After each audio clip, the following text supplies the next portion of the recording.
ট্রিপে আসার পর থেকে তুমি আমাকে যা যা করছো বা বলছো কোনো কিছুই সিরিয়াস ছিল না, শুধুমাত্র রাফ সাম যাতে মেয়ে পটাতে পারে সেগুলোর জন্য তুমি সব করছো।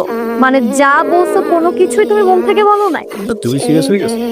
তো সিরিয়াস হবো না? এগুলো তো আমার কাছে ফান না প্রীতম, তোমার প্রত্যেকটা কথা আমি সিরিয়াসলি নিচ্ছি।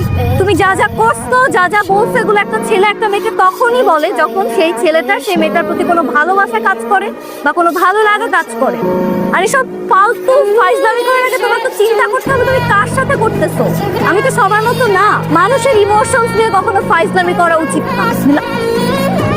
শর্ত আমি কখনোই সাবধান এই মেয়ে লাগে ফ্লার্ট করতে চাই, ওই টাইপের মেয়ে আমি দেখি না মেয়েটার মনটা ভাইছে। আমি তো ভাবছিলাম নীলা সবকিছু যাই না বুঝে করতেছে, তুই ওরা বলস নাই যে তুই আমাদের হেল্প করতেছ। হ্যাঁ যাই নাই করবি, আমি কি এমন করছি? সামান্য দুটো পিকআপ লাইন ব্যবহার করে দিতে সিরিয়াস আমার দোষ। তোরা কারে কি বুঝাস? তারে কি বুঝাস তোরা? ওর এইসব কথা বলে কোনো লাভ আছে? আরে মানুষের ভালো লাগা খারাপ লাগা ইমোশন ফিলিং এগুলো ও কি বুঝবে? ও তো খালি বুঝে যে মানুষের সাথে মজা নিয়ে মানুষকে কেমন ছোট করা যায়। আর এগুলো বুঝতেও তো একটা পারিবারিক শিক্ষা দরকার।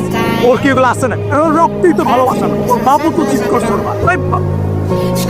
কথা বলো তো অধিকার কেছে তো চাইছে যে আমারে বল বাস বছরের টিপে আসাই ভুলিস এমন করছিস কি হয়েছে তুমি জানো না তুমি কি করছো? ওর জন্য তাই বারবার সরি বলছি।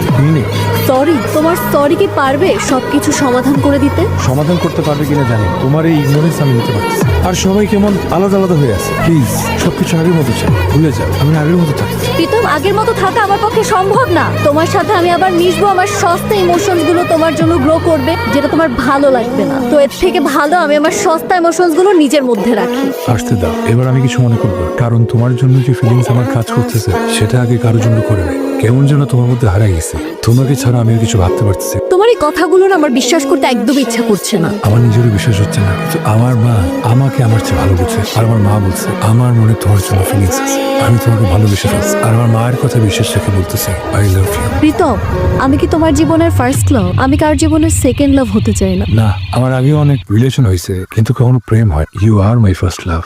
ছেড়ে যাবা না তো?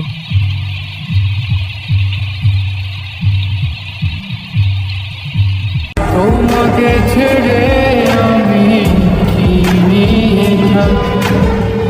ভালোবেসে যাব যতদিন